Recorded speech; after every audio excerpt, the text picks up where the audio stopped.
mugs they have. There we go, buddy. Do you see that we're live? I do.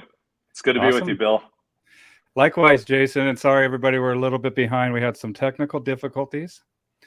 These things happen, it is the nature of the beast when two dog trainers, I'm gonna shut off my fan here too, get together and try to do the tech, so welcome everybody. We'll wait for a little bit, let people stream in. Dude, I just got paid in a bunch of money orders. Oh, wow. That's Yeah. not something that happens every day. No.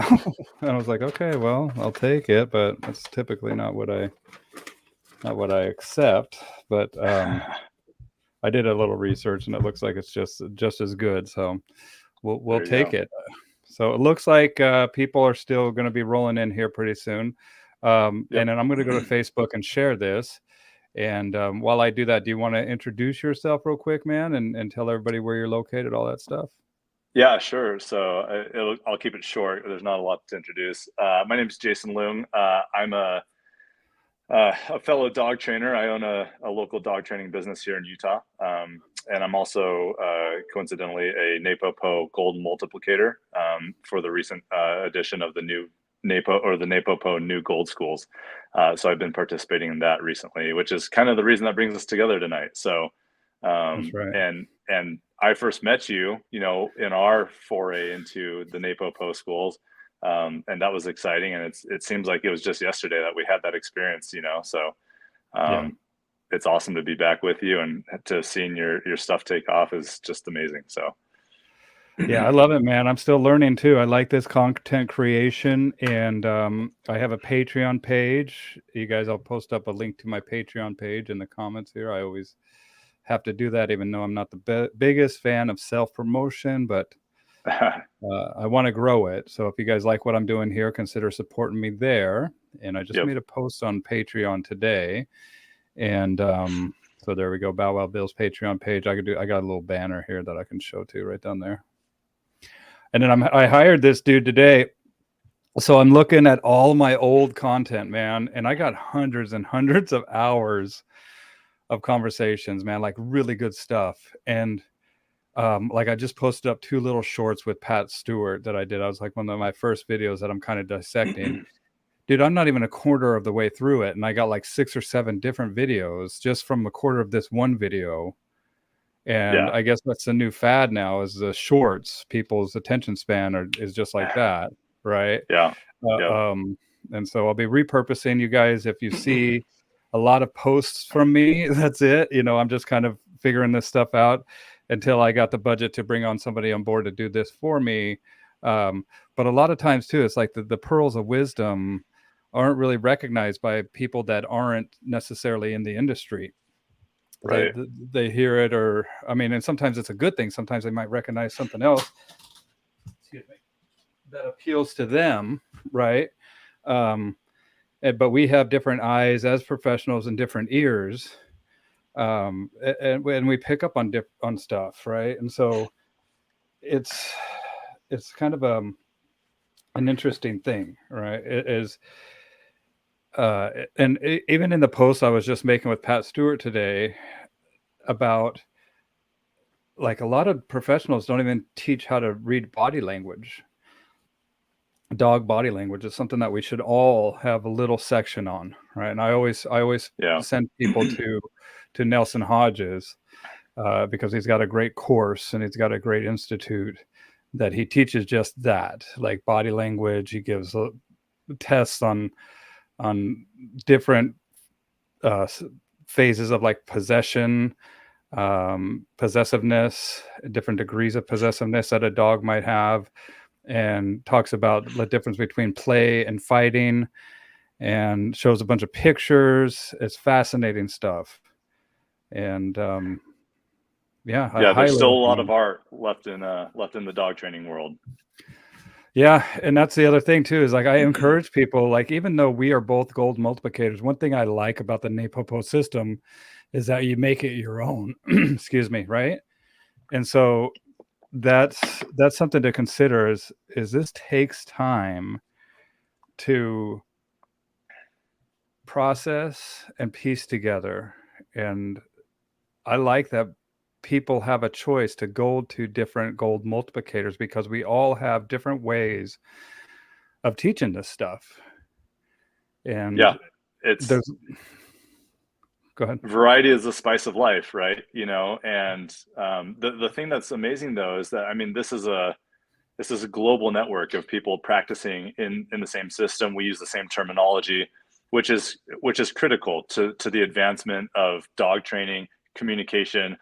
I mean, today we have a lot of things that we're dealing with, right? Like, pressure from different aspects, different corners of life. People who want tools, people who don't want tools. But the language needs to be consistent, right, in order for us to make progress. And I think that's one of the big benefits that I've seen come from the school and the people that are attending and enrolling and graduating and going on to becoming proficient in their unique applications of the system, is that we can all benefit from that because we use a common language, and now it's an effective tool for us to promote and preserve our use of tools for dog training, because at the end of the day, we train dogs for the dog's benefit, right? Like, Mm-hmm. obedience training it's strictly to keep a dog safe, right? The frilly, sit pretties, the spins, all that stuff is fun and it's great. But if you don't have a dog who performs behavior on verbal cue, like its life depends on it, you run the risk of a dog getting hit by a car, or you run the risk of a dog chasing after a kid on a bike, and doesn't recall or doesn't control its impulses, right? So the minimum reason people should get involved in effective training is to keep a dog safe. Because once that dog is safe, people say it's been said many times, but once a dog is safe, then you can give that dog the freedom that we all want to see a dog have. We all want to see a dog running in the fields, frolicking around, being free, and acting on all of their safe dog impulses, right? We want them to be free and to experience life to the fullest. But you can't do that with an unsafe or an untrained dog. It's just not going to happen. Right. And that's if you don't have a purpose bred job for this dog, right? You don't have like a service dog or a protection dog or a detection dog, right? We have different Sure. things that we need this dog. Like if we're detecting explosives, not only is it life or death for us or the dog, it's also life and death for us. And we want that dog to know that they must do this. And it's not Yep. the frilly fun stuff. I mean, we make it fun for them, but it's also very serious, and Yep. and a lot of people's lives depend on this. Like, even if we have a search and rescue dog, an autistic kid gets lost, we want to find that kid as quickly as possible. It's no joke. Or somebody Yep. that's missing, that could be, have some stuff that has happened that we don't want them to be gone for longer than a few minutes, right? Every second Right. literally counts for some of the jobs that these dogs do. And also with the protection work, we have to have a subset of knowledge, not just as trainers, but how do we implement that knowledge with these dogs, and so we can cohesively communicate with this animal, right? Yeah. Yeah. It's funny. This conversation already brings back a lot of memories from my own silver and gold school experiences when I was, going through the process. And, as we get on into this conversation, I'm sure some of those experiences I'd love to share some of those, but yeah, I agree with you. I mean, at the end of the day, right.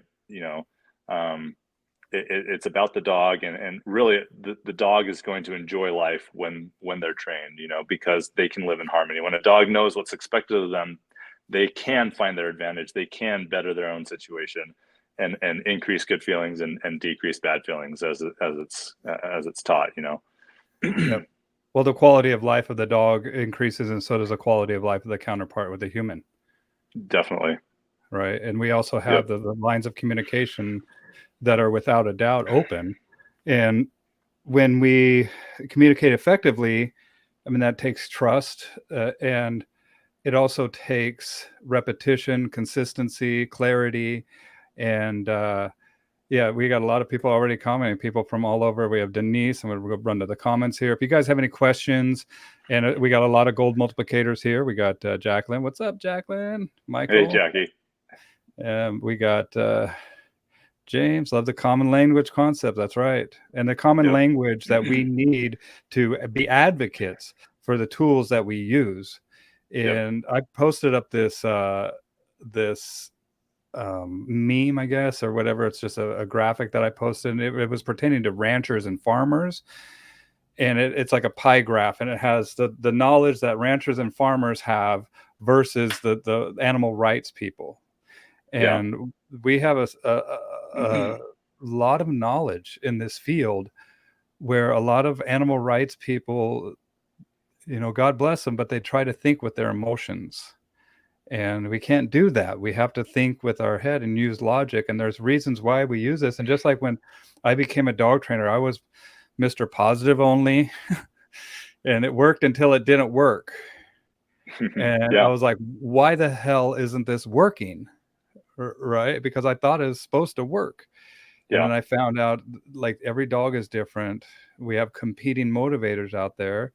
And then also reading that particular dog and putting them into situations that might send them into overwhelm. And then also, of course, the po nay, positive training, like where I'm positive, and then negative, and then these dogs would shut down.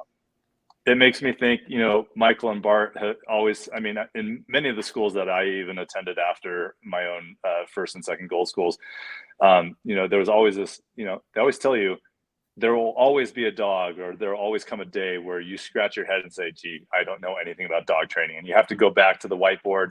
You have to think it through, right? And you have to reassess the situation with that dog. I mean, as dog trainers, we probably encounter those dogs more often than we want to, or than our ego wants to admit. But at least having the framework of a way to approach each dog and understand what is motivating that dog in its life. Where is it trying to arrive at? What's the end goal of that dog's what's that dog's destination that it wants to arrive at? And how do we kind of like bring the two worlds together, our world and the dog's world, and kind of weave in some harmony there, and so it's definitely an interesting thing. Well, and we also have not just the knowledge, but also the network of people too, right? And Tim says, why do we train dogs? To keep them safe and to, why does a dog do? To better their own situation. And we learn how can we better this dog's particular situation.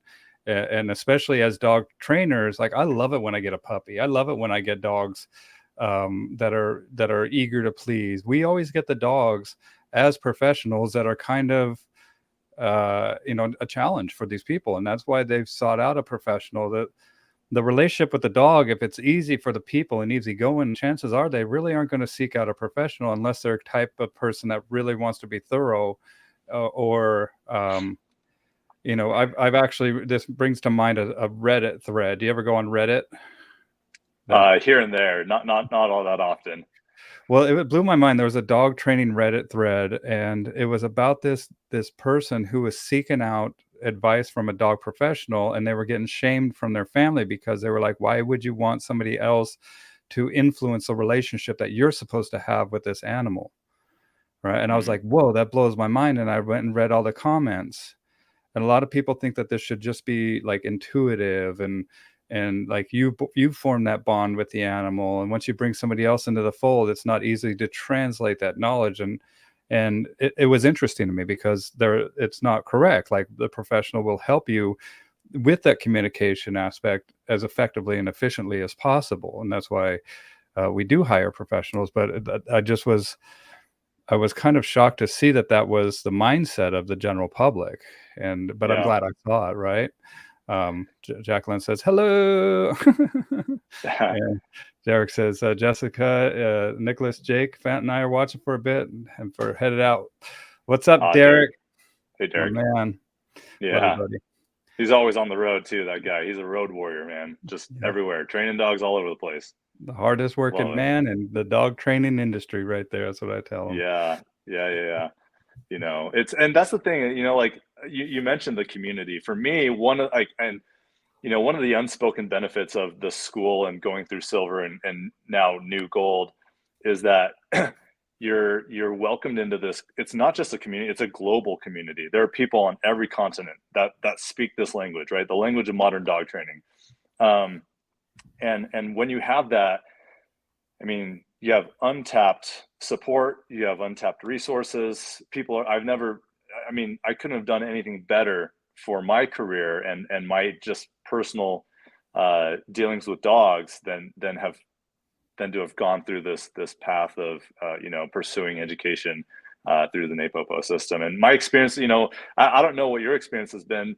I think we share a lot of similarities, but just seeing the number of people that are interested in going through silver and gold, like, because I just put on my first new gold school, right? And Yeah, it was we're going to talk about amazing.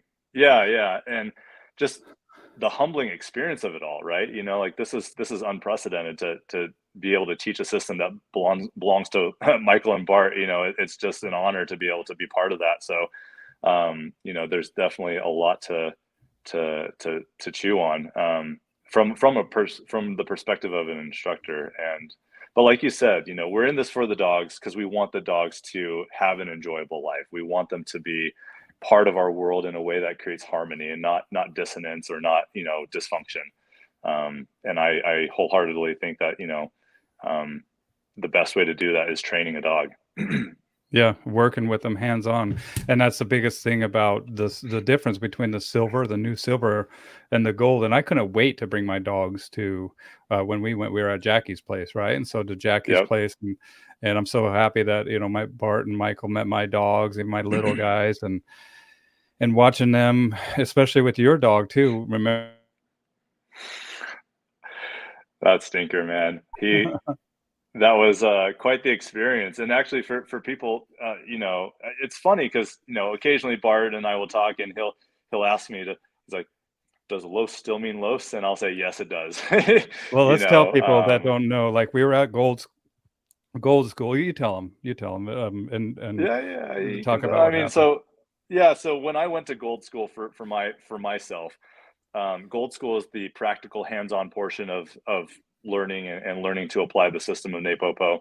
And so I went there with my dog. I had a young Malinois at the time, and really nice dog. He was, going through his development, still learning some things. And I had in my mind when I went to Gold for myself, I'm like, I want to learn this. I want to ask these questions. I wanted to drive my education, which to a degree is something really important. You need to know like what you want to learn and work towards that. But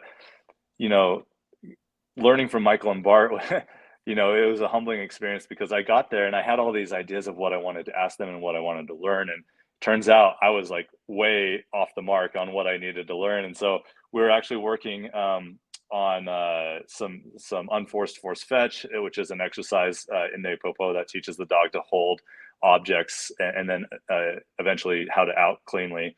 And we had been working with my dog Neo at the time, and he was having some outing problems, outing off of the sleeve or the wedge. And Bart asked me, he looked at me, he's like, do you want to address this right now? And I'm like, I think we need to. And so we utilized a tail strap to utilize a novel location on the body for a different place of stim, because a lot of dogs can become desensitized to the placement of stim on the neck, right? So sometimes the dogs that learn e-collar, they just become numb to it, and so it's less effective. But by using a tail strap, it places the stim on a novel part of the body, kind of a little bit like a bee sting in the pants. And the first experience, so we're playing, and I'm side to side with the I believe it was a wedge that we were using, and going side to side, and I say out, give the dog a fair chance to let go. The out doesn't come in about a second, and then he got a little bit of a bee sting, and he just like turned and like he looked around, and then he looked up at Bart, and then Bart just casually says, "Los means los, my friend." And I will remember that moment for the rest of my life, because the look on my dog's face, I was dying of laughter. Everyone was circled around us. It was just an amazing teaching moment, and that's one of the things that's just so so amazing about, you know, coming together in Gold School and putting our knowledge that we've learned in Silver to practice is you just have that opportunity to form bonds and create neural pathways that connect principles to action. And it's just, you know, it's the best way to learn. And los is the word that you would use for out. And so Los is there's a Dutch, yeah, the Dutch out command. right. And so los means los, my friend. And so when we were out a few years later, when you're at the Gold School, Bart just casually asked you, "Does los still mean los?" And does it? It still means los, and he does it. And to this day, that dog, if I say out or if I say los, boom, he spits it out like a rock. Like he will drop that. Whatever's in his mouth. It could be a sleeve. It could be, you know, anything. You know, something that he really loves to hold on to. But if he hears that word, he's dropping that faster than most dogs will spit a rock out of their mouth, because, like, I mean, it's just, he just wants Comes to get rid of it. reflexive. And it's Reflective. happy. He's happy to do it, right? And it's on reflex response at this point, you know, which it's just an instantaneous like reaction. He just, like, you know, just knee jerk. Well, So and when people hear us say we laugh, it was like more of a laughter out of how surprised we were that how effective and efficiently this yeah, worked, right? right, right. And a lot of times too, like, and not just with a dog getting numb, but sometimes when a dog feels stimulus around the neck, and will make them bite harder, right? Because then Hmm. we can work with them with the collar on getting a better grip, and work on the grip stuff with the collar as well. So, and it's just something like with, and I do this with hunting dogs, is I'll strap a belly strap on, and we work on the whoa with the dog.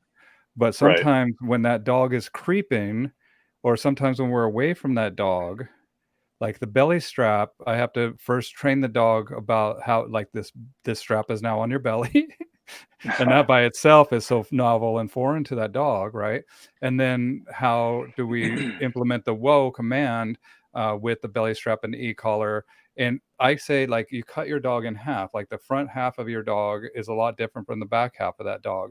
And when you stimulate the back half of that dog, it says something completely different to that animal, right? And Yep. so a lot of times with the whoa, I'll use that belly strap, and that's what I thought of when he put on that tail strap, and I just didn't realize how effective that was going to work, and like that. And I mean, you and we talked about this too, and this is what's cool about it, is that we get together, and that's one of the reasons why I do these live streams, and so other people can hear our conversations that we have, because we talk like Absolutely. this, just like when we're in private, and when I saw you in Missouri, and it's pretty remarkable when something works, man. We owe it to everybody to communicate this, and some of this stuff is like trade secret stuff, and some of the stuff I get, like, we don't want the layperson thinking that, oh, all I got to do is strap an e-collar on my dog's tail or my dog's Yep. belly.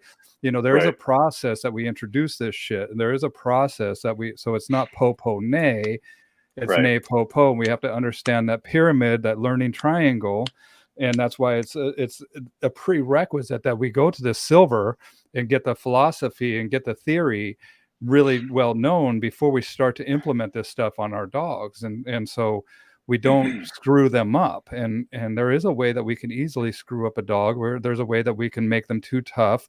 And that's important to know, and that's why we get together and communicate, so this shit doesn't happen. And so that's also why it's good to have a good network of people that we can cooperate, but also that's why we're professionals. And that's why Yeah. we have you know, this dialogue, that we can cooperate with each other. And and And it was remarkable to see, you know. yeah, and you know, the cool thing about, like you said, the novelty, the innovative approach to this is it actually allowed me to use less pressure. There was Yes. much less, significant less pressure needed in a novel location than there would have required for a place, say, on the neck, where he had been so, like, you know, dogs, and not that my dog had seen a lot of pressure on the neck, but, like, you know, dogs, they just become numb to the constant communication, right? They're just battered there, you They're know, the tough, you know. leash and collar, they're constantly being tugged or pulled and prompted one way or the other, you know. And so going to a novel location allows you to actually use less stim, because it's whoa, it's more noticeable, you know. And I mean, I've Yeah. worked with several police canines locally, getting them ready for their post certifications where dogs are having impossible, outs and out scenarios. And, you just do this and they remember it and it's no conflict. There's, absolutely, there maintains the harmony, for pet dogs, and sport dogs alike. It's a great solution, but it's not the solution. It's the approach. Like you said, it's the way you prepare the dog for it. It's preparing the dog for the inevitable consequence it's likely to receive down the road when it decides there's something more interesting or more valuable than what you're telling it to do. And especially these working dogs that we teach to bite. And we also talk about there's cameras everywhere, man, and there's police departments being sued, and not only that, but there's mistakes being made that we have to make sure that these dogs are effectively communicated with, and know that out. And otherwise, we're going to have a problem. We're going to have a problem in the public mind's eye as well, or the public's eye, not just mind's eye, but the public eye, and how the people are going to trust the police, and how they're handling their dogs. And the same token goes, like, we don't want to be like pulling that dog or choking them or anything like that. It's like, if we can address this in a very effective, efficient manner at a low stim, then that's what we owe to that animal, right? And so Right. and it just was, it's remarkable stuff. And that's what's cool about this, is always innovation, always learning. And that's why we continue to go back. We're going back to the school in November as well. I want to hit the comments, and then I want to talk about the process that you had, because you called me last week and you were like, dude, we need to talk about this stuff, because I didn't realize the man hours I was going to take just to put this on. And then also, just what goes into putting a class together like this. So let's hit up the comments real quick. And if you guys have any questions or anything, ask in the comments, and then we'll get to them as soon as they start backlogging here. We were talking about emotions. Emotions are meant to allow you to be aware of how you feel about circumstances based on your core beliefs. Or emotions are not to intellect, and so are separate, right? We have the intellect and the emotion. Once we process those feelings, we are meant to use intellect to know how or if we should respond. Emotional dog activists mistake emotions for intellect because they're so strong, man. That's why companies spend billions of dollars to put their product in the emotional arena, because people are 10 times more likely to act when it's based on emotion than it is on pure intellect. You trigger an emotion, you trigger the impulse. That's right. Emotions trump intellect, unfortunately. And so that's the aspect of this that we have to consider, because we don't have to spend billions of dollars to be in the emotional arena working with dogs. We live in the emotional arena working with dogs. And as a pet dog trainer, that's why I have to say, like, 80-90% of my clients are women. And it's an emotional relationship that has kind of gotten off into the ditch, especially with a powerful dog or a high maintenance, serious dog that they have. Yo, Jennifer's here. What's up, Jennifer? Carol. Hey, Carol. We got a spell check. Speaking of Gold School, any word on how many NAPOPO new silver graduates need to attend to become multiplicators? Nope, that's going to be up to Bart. I know they were talking about 3 of them, but the word on the street that I've heard is 3. But you can reach out to Sophie or comment, and they'll be able to connect with you about that information. Right. Well, I don't know that. Looking forward to seeing you at New Silver School in November, as am I, Jacqueline. And so these new silver schools, what I love about this stuff, man, is just going back and seeing how many people and how it's just growing, how the community is growing, and the questions that people ask, and how challenging this is for people, because it was very challenging for me. But it allows you to fill in the gap, that knowledge gap of, just like I said, we're working with emotions, but sometimes as dog trainers, like, I went on a lot of intuitive stuff, and I've learned from my family that was training dogs, that kind of taught me in the field and we didn't really go into a classroom. We just worked with dogs that were in front of us, right? Yep. And so it's cool to have that knowledge base of how to explain this stuff, not just simply, but how to get really deep into it and to understand it. And I showed my notes when I was talking to Jackie, and there's lots of notes, and as we go back, I learned new stuff as well. And I haven't put on a new or a gold school myself. I'm still working on that, and I will do it here at my place. You need Uh, to. You need to. You've got I so much will. to share, Bart or Bill.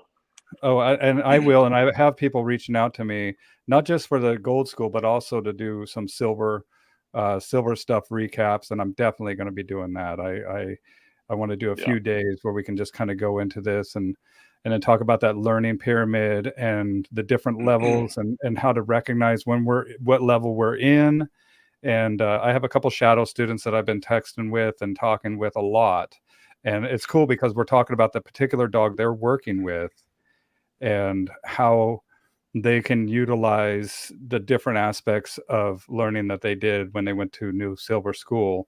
And it's just cool to see that their mind is just ablaze with ideas, and Yeah. you just reapproach situations with kind of a fervor because you understand this stuff on a deeper level, right? Absolutely. And I mean, it's, going to silver and gold, it's you're walking through the doorway, right? The gate's now open to you. Where you go, there's a thousand roads to roam, right? And there's a lot of Mhm. ways, a lot of different areas to specialize in.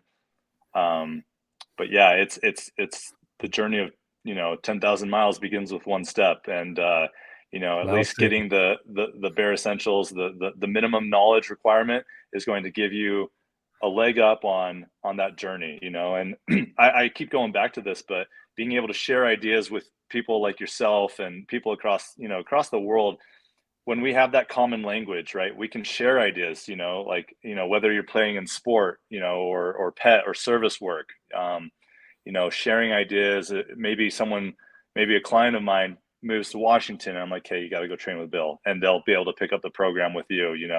Um, Mhm. it just makes for a consistent, congruous experience for people, so that they can do what's in the best interest of their dog, right? And getting their dog trained to what they want them to be trained to. So let's talk about your experience recently. When was this gold school that you just put on? It ended. It was the last week in June, so it just ended now about 2 weeks ago. Okay. That's why I Yeah. wanted to get So you on here while it's still fresh. yeah, yeah. So I mean, put it on. I kept it small. I had a single students, and that was great because I was first time instruction, for me, and it gave me an opportunity to prepare really well for it, make sure I was able to deliver the experience, that was kind of on par with the Napopo experience, right? Napopo is a premium experience. People have a lot. It's a big name, and they expect a lot.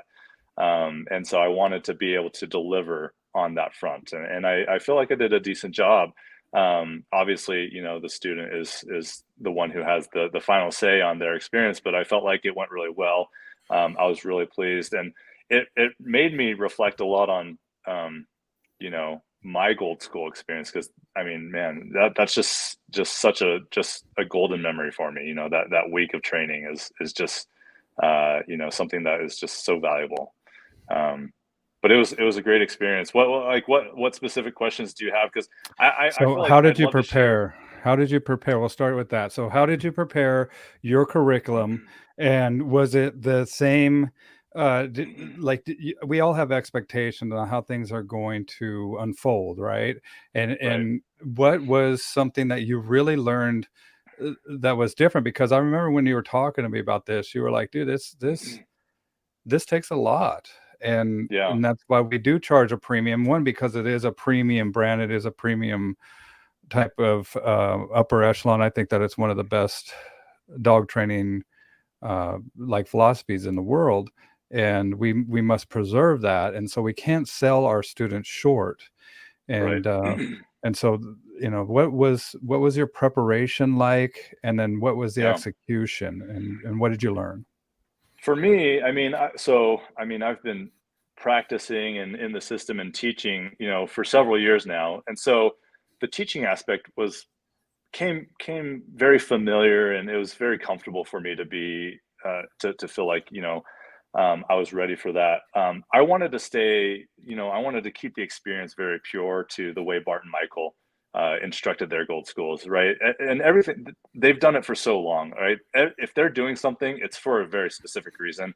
So I did not want to have any of my students miss out on that same experience and the knowledge. So obviously, there's core exercises and equipment. The pedestal is a Mhm. huge lifestyle changer, for dogs, whether that's getting a dog to accept direction, tactile direction from its owner, which is actually a funny story. My dog had issues with that with me. And again, I was sitting there and Michael was observing me teaching my dog the rock and roll of turning left or right around the pedestal. And my dog was grumbling about having to go left or right, and it was starting to get a little bit more than grumbly and starting to give me a little bit of lip. And she's like, "Hey, do you want to address this?" And I was like, that wasn't at all what I had come to Gold School to address. But looking back on it, that was absolutely one of the most valuable things that I could have learned to do, is how to deal with a dog when they don't want to do, or when they have a different thing in their mind.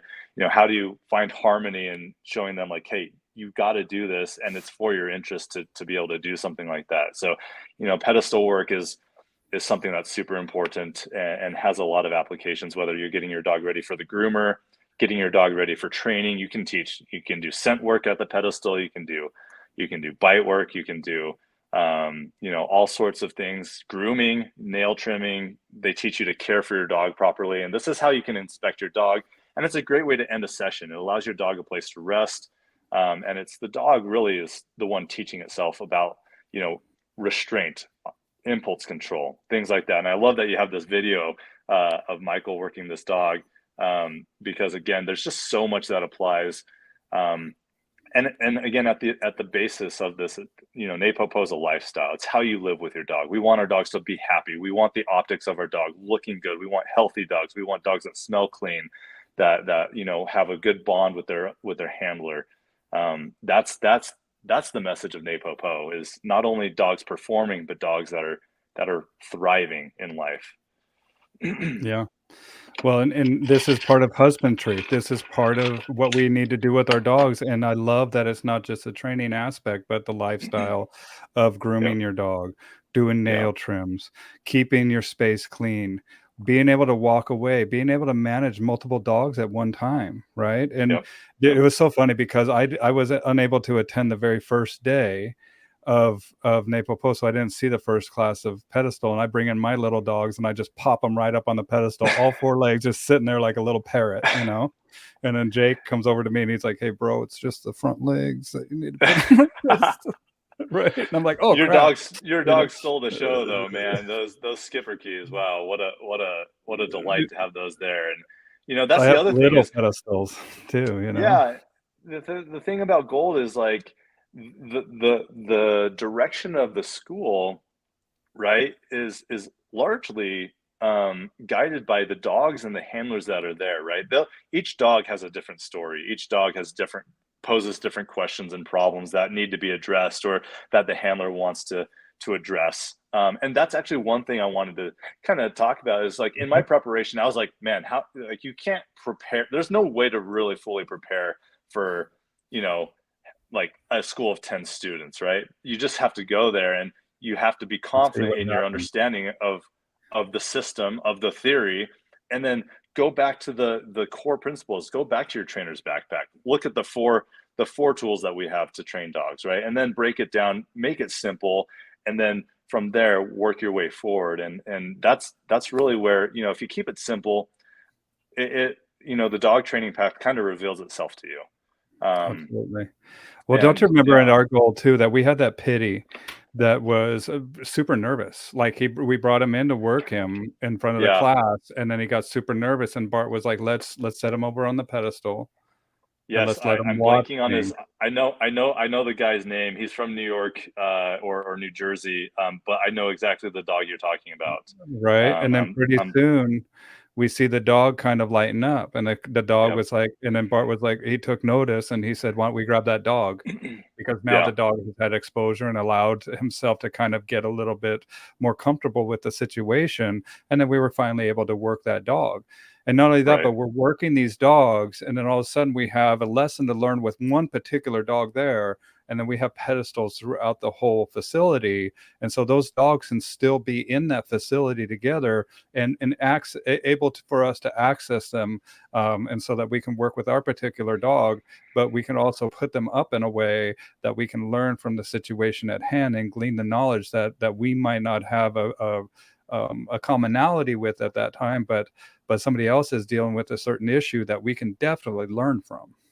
Yeah, I mean, go to the school expecting to be a sponge. Don't just go expecting to direct what you want to learn, right? Because, you know, I love that. I love how Bart and Michael say it. You know, they say, you know, the mind or the eye sees what the brain knows, right? And Mm, you can only put into practice what you've mastered in theory. And that's just again another napopoism that rings true, you know, with me in my personal and professional career. But you know, other aspects of the school, you know, the clack clack boards, you know, teaching the treat and train, how to utilize that for indirect reward opportunities, you know, dealing with different aquariums, or little restrictive areas for the dog to learn how to, you know, do shaping games, or um, you know, whether that's like ball dropper or the dog trophy. You know, all of these things are specific tools and pieces of equipment that help you practice specific skills that you learn in New Silver and in the theoretical portion of the program. And you know, so for me, kind of circling back, is I wanted to be able to deliver that same experience to my students and give them the opportunity to learn all of these kind of foundational exercises that are going to influence their life down the road. Because I mean, clack clack, you can teach that for, you know, you can, there's a lot of applications you can teach the clack clack board for. You can teach it for a send away. It's a target board. You can turn it,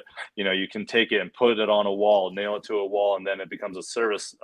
It's a door, you know, the automatic door opener, or you know, any number of applications. You know, there's just endless possibilities of how you train. And I, you know, watching these videos of Entor is just super fun to watch. Brings back good memories of being the student for the first time going through that program.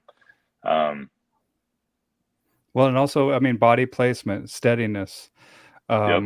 and I mean, like you said, and not only that, but these products are available through the school. These products are invented by these people, right? And so we're buying them from where they're sourced, where they're invented, and they're very purposely driven. Like this is something that we utilize, and the noise that it makes, it brings about a toughness with that dog. Like I've had dogs that are pet dogs, and even on the slap mill, like look at that, like pop pop pop, Yeah. and this thing Yeah. makes noise, you guys. This thing is pretty, and so the dogs that aren't haven't experienced this stuff can kind of get intimidated by it, but these dogs are getting excited by it, you know. And that's it's something that we use as a target. We make them bounce up and down, and then guess what? We can hear that at a distance as well. Um, Yeah. and that's why we can work on using it for stability. Sometimes it's the applications are endless, and not only that, but as we work through it, we see things, and I want to find a video with the treat and train too, because I'll be doing the treat and Yeah. train, man. That's my gig right there. And I was Yeah. so happy Yeah. because I still call it the manners minder, because that's what I've always learned, or that's what I learned when it was called that. And it Hmm. is such a useful tool. In fact, Bart says it's one of the most important tools that has ever been invented with dog training, right? Because, and Yeah. people that don't know it, I'm going to put up a link to it, you guys, from Amazon too. So the treat and train, and it's $150. And sometimes they go on sale, but ever since the pandemic, I haven't seen it go down in price. I've gotten them for as cheap as $90 on Amazon, Yeah. and but I haven't seen it for a few years go down to that price. But I highly recommend it. And for dog trainers that are watching right now, you can get 4 of these treat and trains. Hey, Bart's here. Bart's listening. He says, what up, Maestro? How you doing, Bart? These treat and trains are fantastic. I just posted up a link to those the treat and trains, and you can get 4 different ones of these treat and trains, and you can put the underneath there's a switch that you can go 1 through 4 on the different radio signals, and then on the remote itself you can open up the back and there's a little switch that you can go 1 through 4.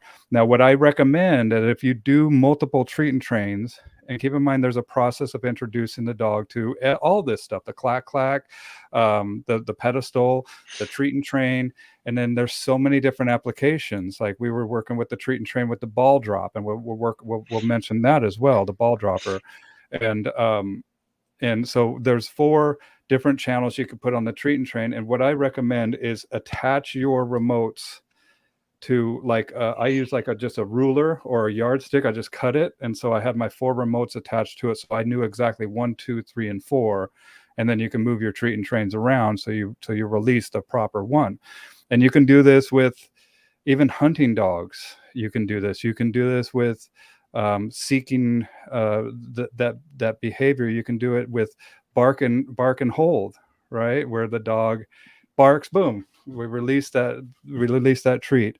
So many different applications. This is mandatory, in my opinion, to have in your repertoire of training tools. And I just posted up a link to that on Amazon, and we'll see if I can find any posts here that feature the treat and train. All I see is all my treat and train posts here that I have. But I have them. And then funny. The other thing is tether, the poles, the tether poles, right? Yeah. That's something that I'm a huge fan of. And I talked to Yoris because I bought one of his tether, or what is it? Flex poles. Pole. Right. Yeah, the flexi pole. Yep. Right. And so that is one of the things that I'm a huge fan of. And we can use the flexi pole and the treat and train in a position box to teach the dog positions. And the applications are endless. We'd use the treat and train in the blind for a bark and hold. We use the treat and train and just the treat and train in the Skinner box for some scent work that we can start to teach that dog. Teach the dog seeking for that scent. We can reward that. There's just so many different applications. I'm trying to go through and find out treat and train. And do you use that at all? I use it frequently, and okay. Everyone, many of my trainers here at Canine by Design, we use it as well. It's a super tool. I mean, there's so many innovative ways you can use it to reward a dog in the crate, put some little fish tubing, let it deliver some treats to a dog when it's being quiet, when it finally shuts up. In a crate. Let it run. You fasten a little fish tube, some plexi tube, and so that when it dispenses the food, it just runs down, and then you have it route the food like a little water slide into the dog's kennel when the dog is quiet, and it learns that, oh, being quiet brings me food, so it's room service to the dog. Again, there's no possible way that you can learn everything there is to learn about what you want to learn, in 1 week. It's not possible. And so that's why the community becomes so important, right? Having, graduated from silver and gold, you now have access to be able to communicate with people that are able to answer your questions, that can give you support and, brainstorm some ideas with you when you've run up against a wall. And it's not possible without this common language, right? And for me, that's been such a huge deal. It's like I can pick up the phone and call a buddy who's, graduated canine or graduated NAPOPO Gold, who's canine officer in Iowa, reach out to him, talk dogs, ask questions, bounce ideas off of, if we're talking to someone in the UK or Europe, they've got ideas about IGP, a sport I play in. And, we're all talking, but it's all through the lens of NAPOPO. So it's very, very common language. It makes sense. It's easy for me to take what they tell me, and we can just get going and, just make progress. You don't have to spend a lot of time, walking down the wrong road because your definition of negative reinforcement didn't match their definition of negative reinforcement, or your definition of negative punishment was not what they meant by talking about negative punishment and things like that. So That's right. We're all on the same page here, man. When yeah. we're on the same page, then we're getting off on the same track here too. And here's a little video Yep. from Yoris of one of his dogs on that Flexi Yep. that I could find. I can't recommend, and I'm like, Yoris, make these again, dude. I need as many of these as you can make. Like I want to have at least 10 of them when I do my It's a gold super school. tool. Yeah. And Super we even learned like how to approach a dog on a flexi pole, right? So when the dog comes running to you, that flexi pole isn't going to come right in your face. We got to kind of turn around and make sure that we're aware of this stuff, situational awareness. Safety first. Got to keep those eyes intact. That's right. Let me go back hard to the to train a comments dog here. if you're blind. Yes, it is, and it hurts like hell. George, what up, buddy? Dude, this guy's been training dogs longer than I've been alive. That's amazing. And I'm getting old. Joey, hi guys. Joey's watching from YouTube. If you guys wouldn't mind heading over to YouTube and subscribing to the Bow Wow Build channel. My subscriptions are growing every single day. I appreciate it, guys, that over there, as well as my Patreon page too.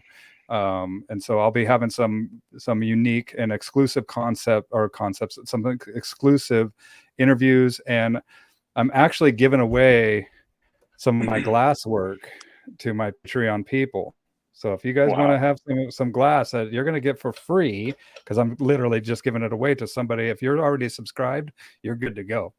But you can subscribe for as little as $5 a month, and that helps me become the content creator and bring you guys some more of this stuff. And those Patreon people, they've saved my butt a couple times, man, and I'm very, very thankful.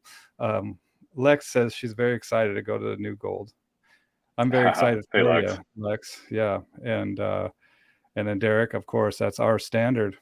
And Derek is the freaking man. Like, and I know that we have different gold teachers that have different experiences in the dog training world. And I mean, I'm going to put up a list of gold multiplicators that I've interviewed. I'm going to make a YouTube list of just dog or gold multiplicators so people can watch every single one of these. Like we're talking with Jason here. And do you know what, Jason? I always thought your last name was Long, but it's Loong. Yeah. So, well, I mean, so phonetically, it's a Chinese surname, right? My heritage comes from Hong Kong, and the phonetic pronunciation is Long, right? Like if you're pronouncing it in Chinese, it's closely pronounced to Long. But the transliteration, when my dad came to the U.S., they added in a second O into the last name. So phonetically, if you're speaking the double O sound, Loong, but correctly pronounced Long is closely to Long. So I get either or. I like that it's longer. Extra long, right? Double O, extra long. Yeah. Spot on. Tell them your multiple treat. Yeah, dude. So I do the 4 multiple treat and train. So you could have one on each channel, right? And I'm sending the dog over and over and over to the first one, so they're getting happy, they're stoked about it, and then all of a sudden I'm gonna send them over to the second one, and then I watch that dog go like, what the heck, there's another one in here, right? And then I'll hide it behind, like I'll have a board leaning up against the wall, and I'll put it underneath the board, and so it's not obvious that the dog can see it, and the dog needs to go and seek it out. And even when the dog finds it, I'll hit it, I'll reward him again. And then while the dog's eating there, I might ping the third one, right? And so then the dog is like 1, 2, 3, 1, 2, and then I'm kind of mixing it around. And that's why it's good, because if you're purposeful about which treat and train that you're hitting, you want to know so you don't hit the wrong one, right? And so it's helpful. You're not juggling in your pockets for these treat and trains. You're not cueing that dog. I hold the piece of wood behind my back. And so I have 1, 2, 3, 4 remotes on that sucker. And then I know exactly with my thumbs which remote I'm hitting there. Okay. And so I'm as still as possible. I'm not cueing the dog by having a remote in one pocket, another remote in another pocket. I'm not helping that dog at all. Right. And I tell you what, man, like these dogs aren't stupid. Like, especially even in trials when we do the nationals for these hunting dogs, like you'll see that the judges, so we will send a retriever out over a lake and out of sight a lot of times, and the judge is out in the field, and the judge is kind of watching that dog to make sure that they go where they need to go and pick up this duck, this bird. And you'll see that a lot of these judges, man, they're going to be wearing big hats, or they're going to be wearing some type of face covering sometimes, because just to act, if that dog runs over there and if that judge looks to where that bird is, guess what? The dog flies to where the bird is because he just got an indicator from the judge, right? Yep. And so these dogs are not stupid. And so we have to kind of keep that into consideration. Like, we want to be as neutral as possible. And that's what's so beautiful. Like that. Go ahead. Oh no, I was just gonna say it's like that horse. What was that? Smart, or what do they call that horse? The one that they said could do math or put words together, right? The like intelligent Harrier. I'm butchering it, right? But there was a horse that, but all the horse was doing, all the horse was doing was cueing off of the person who was giving him the test. Totally. You know. Well, and that's why neutral and impersonal, like, and that's why these e-collars are such a great tool, right? Yeah. Is because they're something that is neutral, is something that is repeated over and over. Because these dogs are smart, man. If I have one of my treat and trains in this pocket, one in this pocket, and I go up to this pocket to ring it, it doesn't necessarily even need to ring that treat and train before the dog knows where to go to get it. And so I'll do the 3 treat and trains, and I'll save that 4th treat and train for just kind of a weird, like I just do the 3, and all of a sudden I'll do a 4th one. And then the dog is just like no way, man. Like, I do it mostly to entertain myself, but it also teaches that dog, and it's always learning. So keep that we can, this is what I think it is about, making this your own. Like, I've even done like the Russian dolls. Yeah. Yep. I've done that with the box. And so I did a box, I flipped it over on itself, so the dog's excited to see this box. And one way I'll put the dog's head in the box, and then another way I'll have the dog come out, and there's like, oh crap, I know there's food in that box. I'm not putting my head in it, but I'll flip it over. And so the dog learns to flip this box over. So it's just another degree of learning for this dog. And then I had another one where I put a hole in it. I stack these boxes. I mean, there's applications with the box that we use for scent work where we take the bottom out. But it's also just kind of like a research and development type of thing where we can mess around with this and keep that dog learning, keep that dog motivated. But also, that's what's cool about us coming together and talking about the different things that we do and how we teach this stuff, right? Derek says that all of our PSA OB sessions today were treat and train. Okay, awesome. Yeah. And clack to heal, then treat and train, reward, and see how they integrate together, right? They dovetail. All this equipment is purposeful, and we can use this for multiple functions, man. Multiple functions. Yeah. The eye catchers, that's right. The ones that indicate from the eye, and sometimes we're doing stuff subconsciously. In fact, dude, listen to this. So I was at the Gold School, okay, and I had to teach the con how to put her nose, like shape the behavior, like I want your nose in this jar, right? Do you remember that? Where I had my dog, and then I clicked the mason jar. Right. Then I clicked the dog out, gave the dog reward, and then I had to do it with conflict. So I had a handful of treats in one hand and the jar in the other. Yeah. Right.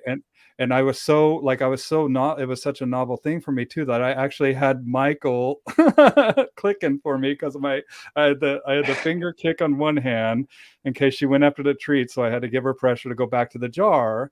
And then I couldn't click, so I was like, Michael, can you do me a favor and click for me? And she's like, yeah, you bet.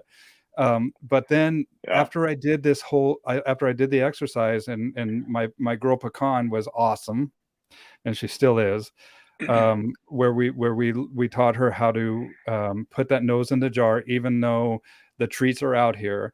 And I never ever give those treats to my dog. Like those treats, I don't want that dog to think that she could ever take those. I give him a different treat, and I'll discard those, or I'll put those in somewhere else, just because that's a conflict. I don't want that dog to ever think, and this is just my personal opinion, that conflict is okay to take, because I don't want her sneaking over and taking it. Or I don't want them, like if somebody wanted to poison my dog or something like that, I wanted them to not be able to take that. And so I would put that away, and I was putting everything away. And then a couple people came over to me. It's like, hey man, do you realize that whenever you release or get a click and release to your dog, that you did a little bow? And I was like, I do. You have a tell, man. Let's play poker. Right. Totally. And I had no clue. And that's the other aspect of getting together with everybody, is that it's all these eyes on me. And that helped me. That helped me with my training to refine it, because absolutely, I was doing something that I wasn't realize I was doing. And my colleagues helped me to realize that. And helpful food refusal and scent work at the same time. Like I don't want somebody throwing a steak to my dog, like and getting them off the trail if I'm having a track, right? Clever Hans. Yeah. What's Clever Hans? Yeah, Clever Hans. That's the horse's name. Yeah, I was intelligent. Oh, there we go. Harry. Like I said, intelligent Harry, man. Can you believe that? That's a better name for the dog, you know. Oh man, yeah, Clever Hans. Yep, that's hilarious. Love you, Derek. You know, and you talk about, so what you're just describing is the indirect reward, right? The dog goes into behavior unlocks the opportunity for the reward. It's away from the behavior, because you want the dog focusing 100% on the task, right? And then the behavior comes. Like, you know, same thing with dopamine jackpot. We understand that the work is, or the opportunity for work, that cue, that the opportunity is being presented, is really where the dopamine spike is going to happen. And indirect reward becomes so powerful. And just watching your tiny little skipperkeys learn that, you know, boom, dive into that mason jar and then go get your reward, right? So powerful. And like, it's interesting that some people, you know, I saw this post on Facebook about, this was in an IGP or an IPO forum, and they were talking about, you know, ways to test dogs that would be new and exciting, especially with the recent, you know, removal of stick hits in the sport, which is a completely different conversation. But they were saying, okay, well, stick hits are gone. How do we test dogs? And someone put out this really interesting idea that I thought was really interesting, and I'm way on board with this. But there was a big uproar about it, big to do, and the poster had mentioned, say, I'd love to see people go to a trial and then rotate their dogs and give their dog to someone else, hand the leash to someone else, and have a completely foreign handler run the dog through that routine, and see now how well would the dog do that routine, right? Because a lot of people these days, they leverage strictly the relationship, right? The dog loves to perform behavior just because they're the benevolent master or the benevolent boss, right? Like, you know, we have 4 reasons we go to work: to put food on our tables, right? We go because we love the paycheck, or we need the paycheck. We go because we love our boss, right?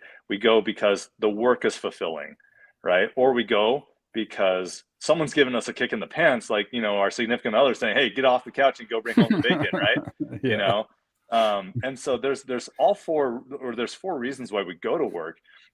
A lot of times today, it's only politically correct to say, because my dog loves me, right? Heaven forbid the dog loves to do behavior for himself, right? Like, we want, like, and that's the thing that's valuable, is like, when you teach the dog that there's joy in doing behavior, right? Joy in doing behavior, then the dog has no problem when we say sit, or when we say come from a busy, like the dog's at a park, you know, when we say come, it's like, oh, I have the opportunity to come back. Like, that's amazing. Like, they love it because the behavior is rewarding to them, right? Yes. And heaven forbid, right, a dog do something because he wants to do it, right, rather than just do it because he like, I mean, we want the dog to love us, like, we want the relationship to be positive, and that's important. I'm not denigrating a relationship here, but what I found is that indirect reward builds love of behavior that's so strong. You know, it's the work junkie who goes to work, you know, they're there at 6 a.m. and they're the last to leave the office, right? You know, that's the dog who's fulfilled in life, right? You know, their purpose is super super rewarding, and they're just thriving. And those types of dogs are the dogs that I see coming out of the system. Dogs that have been trained in APOPO using strong indirect reward, the shaping games, all of that stuff. It just builds a really powerful looking dog, and a dog that's the dog that we want. We want the dog who loves to do work. But it was funny when I saw that post that people were up in arms about, no, my dog should only work for me. Like, well, what happens that, Bart and Michael, shared this with me, like the dogs of the old, like in Europe, dogs were the poor man's horse, right?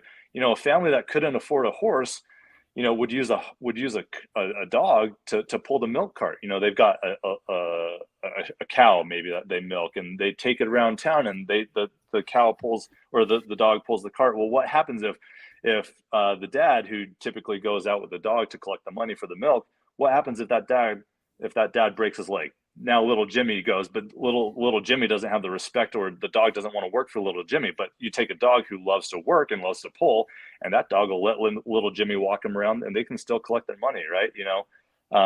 And so, like, working dogs with jobs have absolute purpose, and that the development of a dog who loves to work, right? The workaholic, the work junkie. Heaven forbid he work for anybody other than himself. It's Or so needs powerful. you, or needs you Yeah, always present, because then we have a codependent dog, right? right. Instead of And that's really, not a healthy dynamic, you know. no, It's no. not healthy for dogs, it's not healthy for humans. We want to be independent, and it's the dog that chooses to be with us. That's the dog that really is rewarding, right? If they're forced, if they're compelled to be with us, like, but like if the dog is actively choosing, right? That's something. And watching a dog do behavior for the love of behavior, with heart and soul, on cue, right? Wow, what a special experience. Well, we have to remember too that these dogs were purposely bred for this task, right? And Yeah, if we don't have it, then we're forming these kind of surrogate tasks that fulfill this desire. And look yeah. at all of these old.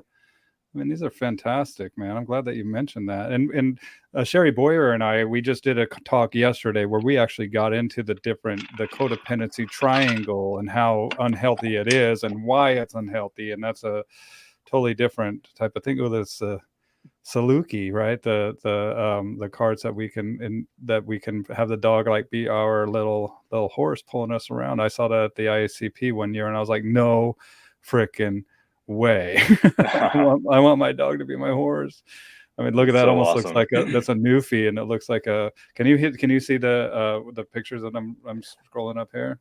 Small enough, but yes, I can see Okay. what I can see them. Yeah, for sure. Yeah, you got your little device that you're watching on. Ooh, look at the Bouvier too.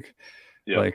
And this is task oriented. But guess what, man? If these dogs aren't trained for this, and they're gonna get freaked out by this cart behind them. It's something that we can't just expect that the dog automatically knows, and so it's something that we have to just train and show the dog how to do it. And yeah, independent workaholics, that's what I do too, man. And I have a dog that I am that is a workaholic that I'm rehoming because it was not fulfilled at the current house that it's in. And I love the people because they want what's best for that dog, even though it That's breaks their huge. heart. It That's breaks their huge. heart. There's a stigma around rehoming dogs. People kind of think that, like, if you can't provide the right home for the dog, like there's some kind of judgment or some shame in that. Like, my opinion is, like, if the dog is gone, like if you've recognized that there's a clear incompatibility or a fit issue, right? And you rehome the dog to a place that gives it better access to life and a better fit, right? There's no shame in that. And we need to kind of remove some of the stigmas and stereotypes around doing what's best for the dog. I mean, doesn't mean that we just give up at first hurdles or first obstacles that we encounter with our dogs. Right. We should absolutely be fair and give training, give good training a shot, right? Because I mean, you'll be surprised. Like, people love their dogs, but some people just throw in the towel too quickly, and they miss out on a rewarding experience, being able to learn alongside their dog in training, right? And then getting to the results of a trained dog. They sometimes they don't know what they don't know, and but I think it's definitely something that's respectable when someone acknowledges that there's a gap in what they're able to do for their dog. Maybe they're limited, in some physical capacity or another or something, and they want to do what's best for their dog and they find a better situation. I think that's respectable. Absolutely, man. I think that it's admirable. I think that's very admirable because you're putting the dog's needs before your own. Yeah. And a lot of times I'm working with people that are the opposite, and it turns into a situation where I'm trying to help them get this relationship out of the ditch, right? Yeah. And Yeah. because they're not seeing truly what is occurring in front of them, and we owe that. Uh-oh. I don't know what happened to Jason. There Sorry, you are. I just got interrupted with a phone call. Sorry, I Oh, declined that real fast. you're all good, man. But as professionals, we owe this to our clients. And Yeah. there was a part of me that felt like I was failing my client because we couldn't make it work. But then once I saw the dog in its element, and I was like, "Oh man, this dog is freaking happy." Hmm. It helped. It helped, Yeah. and I don't want to tell the client, "Look, this dog doesn't miss you." I mean, because that's the truth, is that the dog doesn't. The dog's not pining over them. The dog's not sad. The dog's actually finally fulfilled in their life. I think Yeah. maybe for the first time, and welcoming this new future of fulfilling their own heart's desires instead of being that which the client labeled them as, which was not the true purpose of this animal. And Yeah. we have to think about that with these dogs, man. And these people that get Malinois that want them to be house dogs, they get working dogs that they don't take into considerations the needs of that animal. And I want to go back to the gold school too, that we were talking about earlier, because I remember you telling me this takes a lot of time, man. This takes a lot of time for me to prepare and to execute, right? And that's another thing that people, especially gold multiplicators, need to consider, is that this is not just a simple thing that is going to be easy. This is something that's very deep, and I remember, and I can't wait for the jamming sessions that I'm going to have here. Yeah. Where I have my multiple students, and I'm going to be setting up my different stations here at my place, and we're going to be jamming. And what is that? What is jamming? And let's talk a little bit about the time and the effort that goes into preparing and executing, not just the school, but the beforehand and then the after. How many hours compared to? It's 40 hours. Right? Minimum.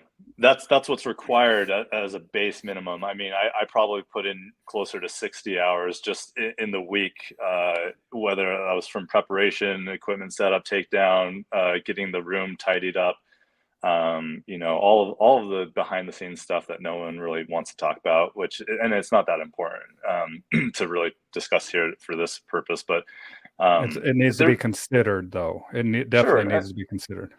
Right. The same thing with your training. If you don't come prepared with the equipment, if your batteries aren't charged, if your tools aren't there, if the leashes aren't fitted, if you don't have the right collars to use for the exercise that you're going to be training, like, you can't train a dog. So, and again, it's the lifestyle of a trainer, right? You come prepared, you come with your equipment ready to go, you put it away, everything has its place.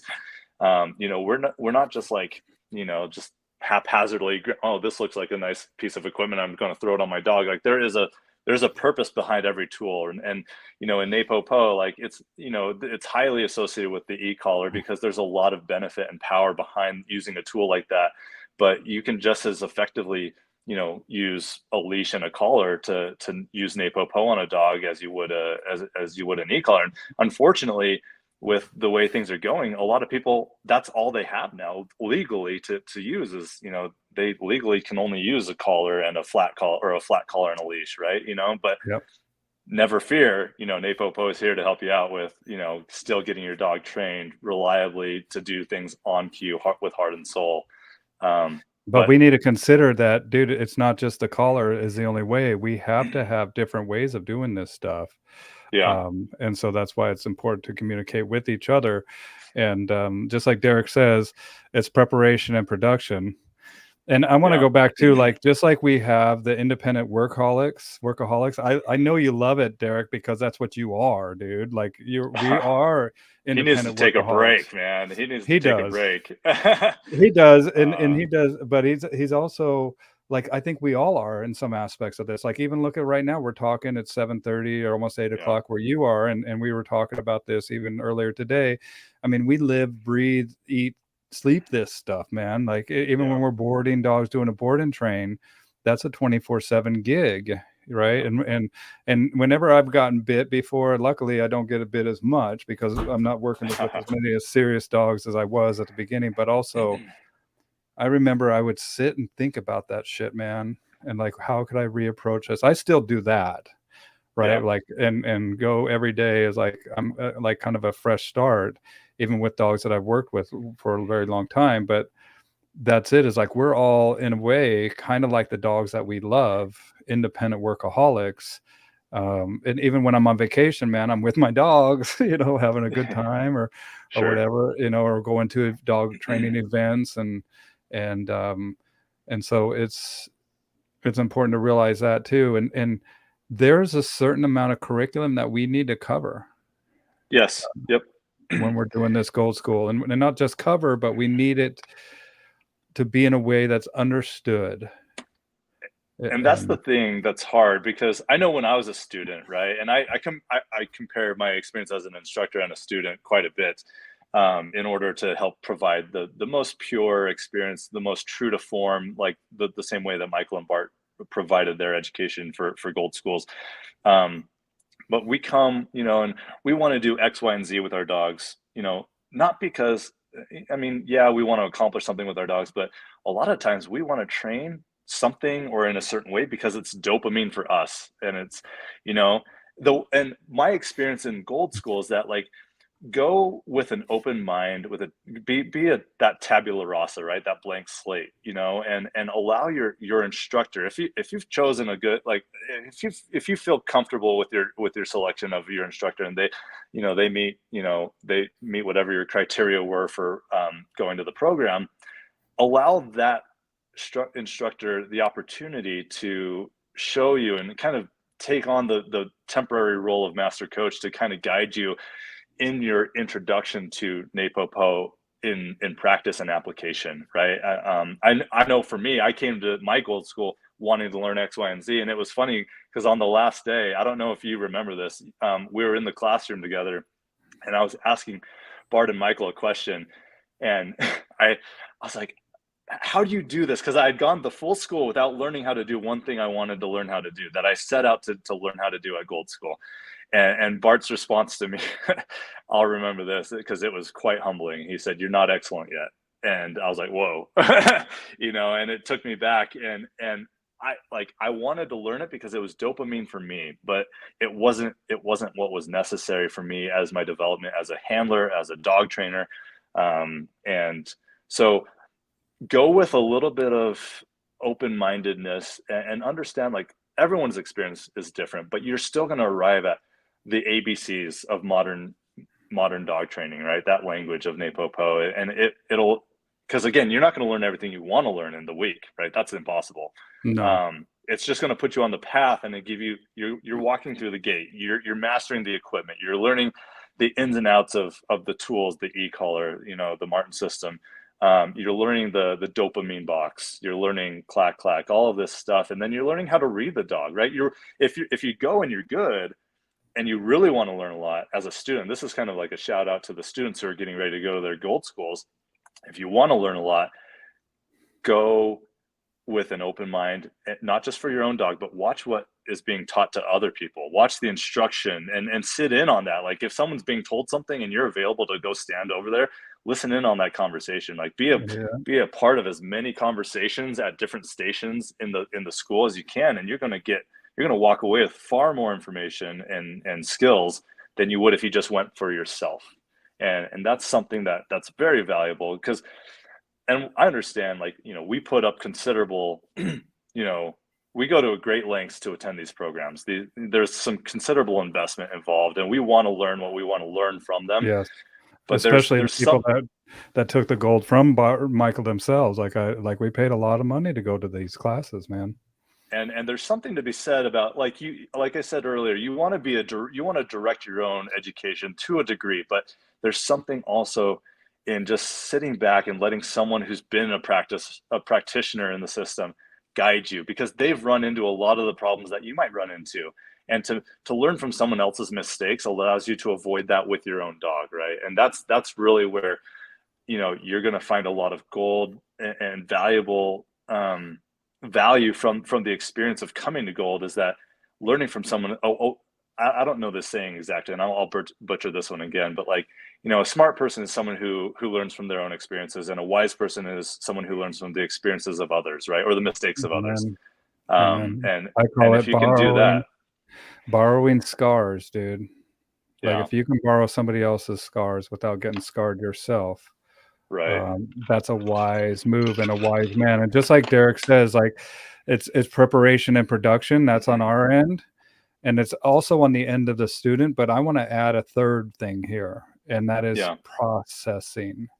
So it's preparation, production, and then processing. So it's a yeah, three-part series of going, experiencing it, but allowing yourself to process it. And honestly, this is why I haven't really done a gold school quite yet, is because I'm still processing. I took myself out of the industry a couple of years when my wife was sick, and then I'm getting back to that gold or that new silver school that I just went to. And as a gold multiplicator, I want to process it enough that I feel like I can give the system the just respect that it deserves, and yeah, to make sure that my curriculum is going to be on par, and it's going to make Michael and Bart proud, and that's why I told Michael I'm going to make sure that you bless my curriculum. Like I'm gonna show it to you before. And she's like, you know what, that's not necessary. And I'm like, I want to, and it's something that but I need to. I just need to have, just the kind of the nod from you, that I'm on the right track here, or that I'm not saying something that is kind of in left field, that isn't in alignment with the NAPOPO philosophy.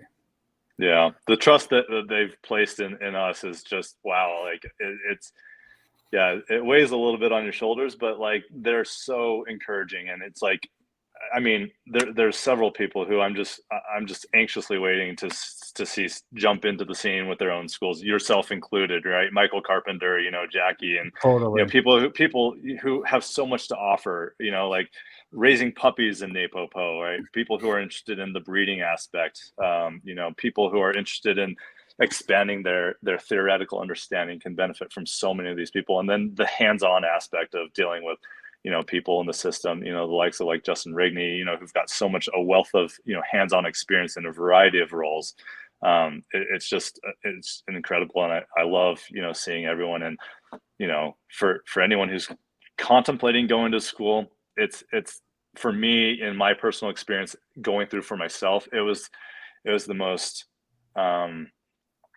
the best thing I could have done for my own like interests in the sport, which I play in IGP and the protection sports, and then as a professional dog trainer, like it was the best investment I made on that, hands down. And Yeah.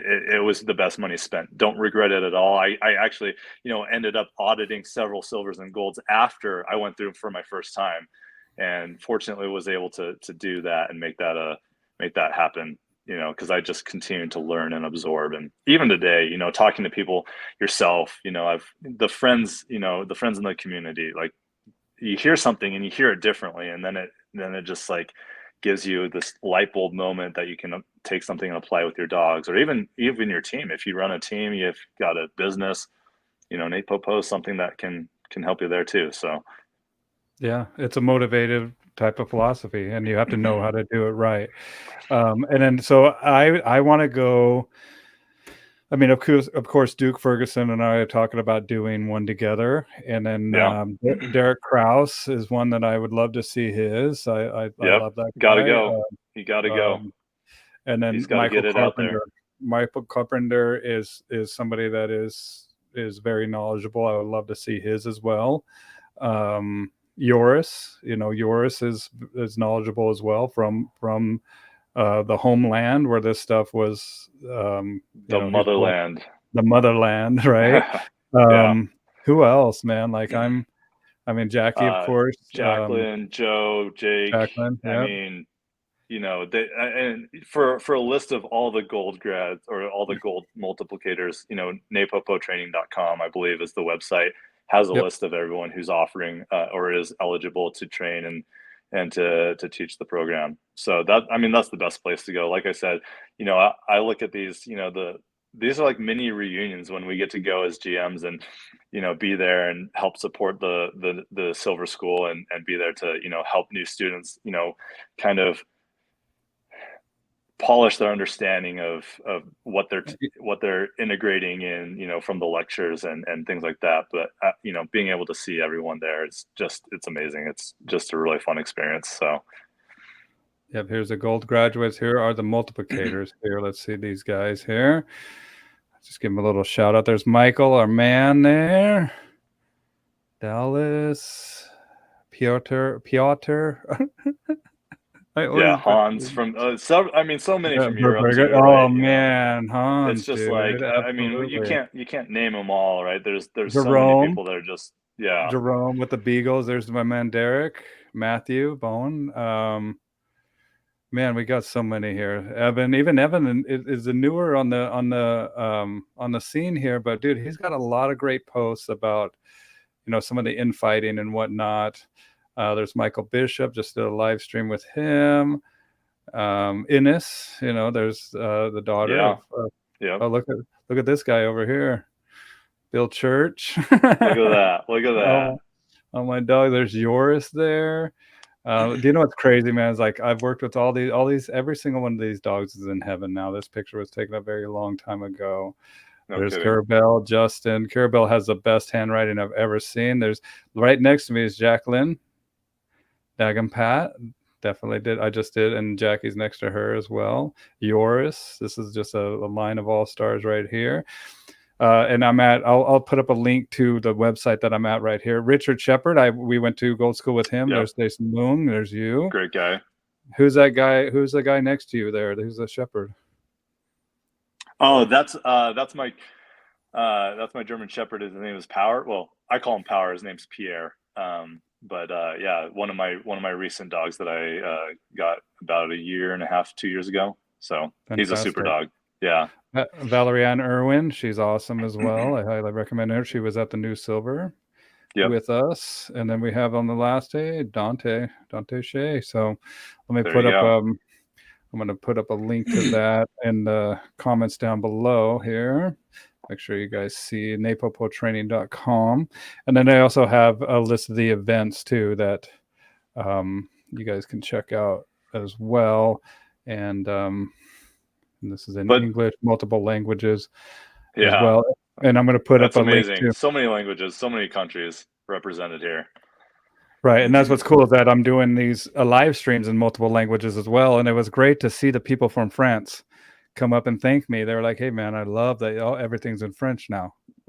All right. That's great. So if anybody needs a language that needs to be transcribed, let me know and I'll do it for you. I can do hundreds of languages. It's wonderful world that we live in now that we have the access to this technology, that we can go live at any minute and just talk and have so many people around the world join us. If you guys wouldn't mind commenting down below, where are you watching this from in the world?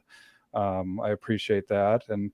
And share this as well with as many people as you can. Like, when is your next school? And mine? Yeah. So I submitted my new dates. I need to wait till the advertisement is created, but if you stay tuned, if you follow the Napopo training, the Napopo New Silver School forums on Facebook, if you follow my personal pages, business pages, Canine by Design, or my Matrix Dogsport, which is my protection IGP club, American Schutzhund Club, those will be posted there as well. But yeah, there's a couple more coming later this year. The dates will be announced as soon as I get those advertisements posted. And let me do the canine by design here. Is it what's your website? It's canine-by-design.com. Jason Loong here. I want to share that as well. And real quick, one thought that escaped me as we were talking about like the process of the Gold School that I've also found really important is, we learn, in shaping games, right? Sometimes it's a little slower, and part of the process is charging that marker. And I've, at New Silver in June, a lot of people ask me, well, what's the best way to prepare for New Gold School? And honestly, the only thing that really matters is developing or building a dog who's charged with a dynamite marker. You want that marker loaded with dynamite so that they hear that click or that marker, and it's boom, they come back to you and they're like, boom, they're really forceful. If you can get that and you have that ready for you at New Gold School, you're going to be off to the races. And sometimes people come with dogs that are a little difficult, and they don't really have the marker that they think they have in the dog. Maybe the dog isn't fully charged or as charged as the gold instructor says they could be, right? So you'll spend a little bit more time, and it's slow in the beginning, but if you put your trust in your instructor and the GM and allow them to guide you through this process, you're going to find that your dog is going to do things that you've never been capable of accomplishing with your dog. So yeah. And that's one thing. Yeah, Lex is there. Lex is on the team. I've got a great team. Shout out to them. They make this thing possible, and we've been able to do some remarkable things with pet dogs and service dogs and working dogs here in Utah. And we're really fortunate to be in a great area. I just this place has been so awesome to be in. So I love it here. How do you know if your marker is charged? Like, and I'll give you some of my pointers as well, but I wanted to hear, how do you know? How do you know you're ready for Gold School? Well, I think some people get hung up on whether they're ready or not. I think, if you have a dog who doesn't, just because your dog doesn't have a marker charged, it doesn't mean Gold School won't be valuable to you, because sometimes that's the dog that's going to teach you the most, right? Is totally. How do you build, like, because the value of Napopo is, how do you build that explosive marker? How do you, like, building ignition, right? Bart and Michael are ignition trainers, right? How do you get to that level to where you can create a dog who's going to boom? Because like that story about me, like I went wanting to be taught a certain skill or behavior, and Bart's like, no, you're not ready. Well, I had the ignition. So when he like they added that little bit of pressure, that squeeze, like that did not diminish me, right? Because I had ignition, and that charged me even more, made me want to go out and work even harder to practice the fundamentals, polish those up and perfect those. And same thing. So like maybe for you and your dog, speaking to the prospective new Gold students, maybe the most valuable thing you can learn is learn how to build dynamite in a dog, right? Maybe it's not learning the fancy healing that you were hoping to learn. Maybe it's just learning to get your dog and how to access and tap into your dog's ignition and fill that gas tank, right? That's for me more valuable than teaching a dog how to do a fancy heel. Building that ignition now is what's more important to me. And so I don't know if I would hang my hat on like when you're ready, because even if you aren't ready, you're still going to learn so much, right? And absolutely. So for me, I don't know if I have a good answer to that question, but like for knowing when a dog is charged on a marker, right? It's almost that marker is a reflexive response for the dog coming back to you and like wanting, like, hey, I'm here, I'm ready, where's my reward? And they're like ready to hunt.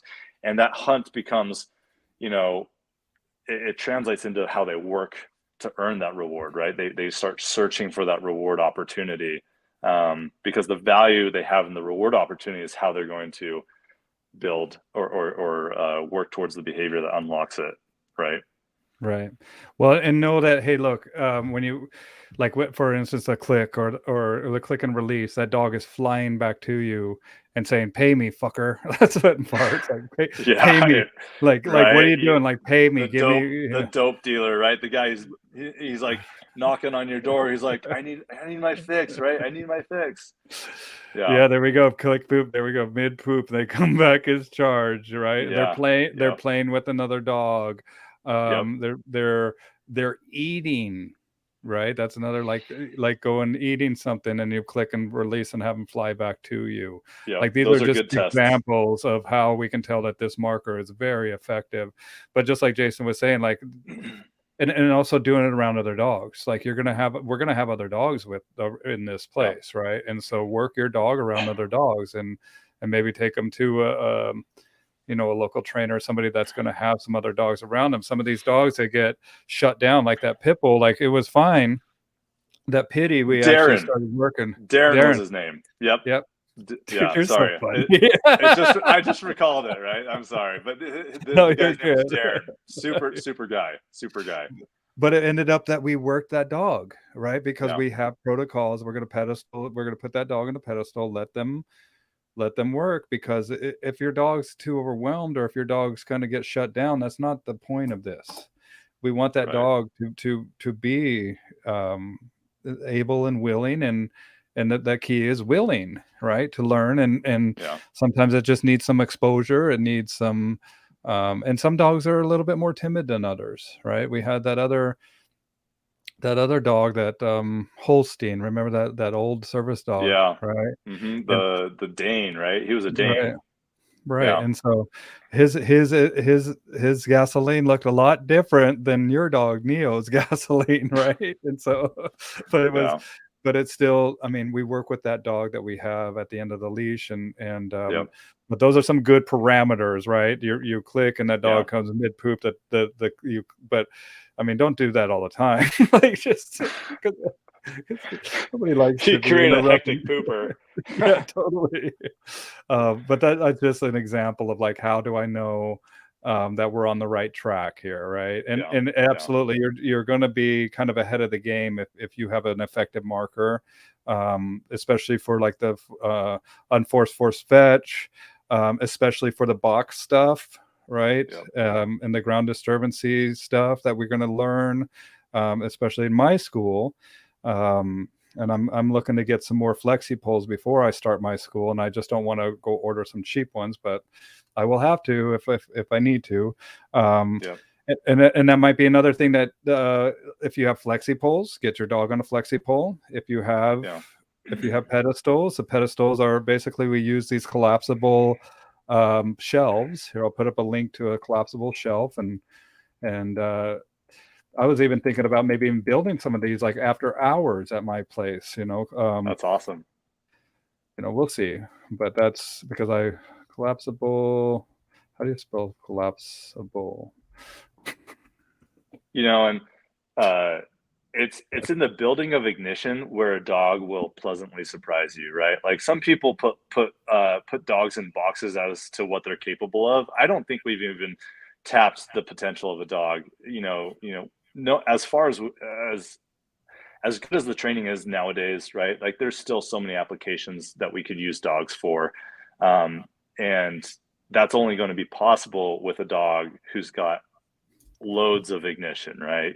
We need the ignition for the work, and so I think really some of the secret sauce of NAPO was building that, right? Because there are some dogs that are kind of like, kind of got to be creative on how you build their ignition, right? And so there's a lot of value in just learning how to become a better ignition trainer. That's why I love watching Bart work, man, and just sitting there watching him. And not only that, but we would do it afterwards. Like, and there was a rule, and same rule comes to here, man. As soon as you have a drink of alcohol, you're done training. Nobody is allowed in that training facility that has had one safety drop first of alcohol, for the dog and the right? owner. You're Safety welcome for to the dog drink. and the You're owner. welcome, whatever you do. It's not, or smoke a weed or whatever, because it's legal here. And no more training, right? You're no longer welcome in that training facility if you have taken any type of intoxicant or any of that stuff. So keep that in mind. But man, we were training all into the hours of the night, dude, just working, not just with Bart and Michael. They wouldn't even be there. We would be working with ourselves, and it's going to be the same here. I'm going to invite people to camp here if they want. And not only that, but I have my neighbors that have a few acres, and they have the hip camp where you can rent out their spots and you can camp there Oh as wow. well. But I want to wake up and we'll get going in the morning. I want to have this catered, and I want it to be an experience, a premium experience. But there is a lot of preparation that goes into this. Here's a little bit of here's a set of 4 of these collapsible folding shelf brackets that we'll use for our pedestals. The pedestals, yeah. But you know, and it's also, you know, we walk through all of that stuff, and some of the dogs are going to be okay with it and some of them not so much. So we have to see what happens, and we have to you know, just kind of go with the flow. And that's what I like about this stuff. It's an art and a science. And I mean, there was one time I was in the training hall back at Jackie's, and Michael was there with her young dog at the time, a very young dog, Jack, right? So several years ago. yeah. And you know, like there's, you know, the thing I love about this is like the dog will dictate and should inform us on like the training style, right? How was the dog trained? Because the dogs don't lie about how they were trained. And why can't we as a dog training community let the dogs be the ones to inform us? Like, you know, there's some schools out there that, you know, promote, you know, relationship training, positive only training, right? But like at the end of the day, let the dog tell you. If the dog is trained well, it's a good training system, or it's a good training, right, on the dog. And you know, I think you know, the walls are closing in on the dog training community to the where if we're constantly fighting and, you know, being tribal about it, it's difficult. Like, so there is value. And in NAPOPO, right, like, man, like a clicker is just an indication that there's an opportunity for the reward. It's a terminal marker, right? It allows you to understand, or the dog to understand, that behavior is now complete. The reward is on its way. In Yep. what way or fashion that is, that's up to the trainer. But you know, it doesn't mean that there can't be emotion involved in training, right? Like the click just is it's a nonverbal marker that, you know, but And there's absolute personal. opportunity to leverage emotion in training. Like there's a lot of criticism that, like, you know, you have to be like whatever about it, and I disagree with Stoic. that, because like, yeah, exactly, because like, you know, a click, like just because you use a clicker does not mean you're a stoic, right? Like it doesn't mean you Yeah. can't include emotion, Oh, because good boy. the Yes. emotion You know. could be what the dog needs the most, and you click and then deliver the emotion, right?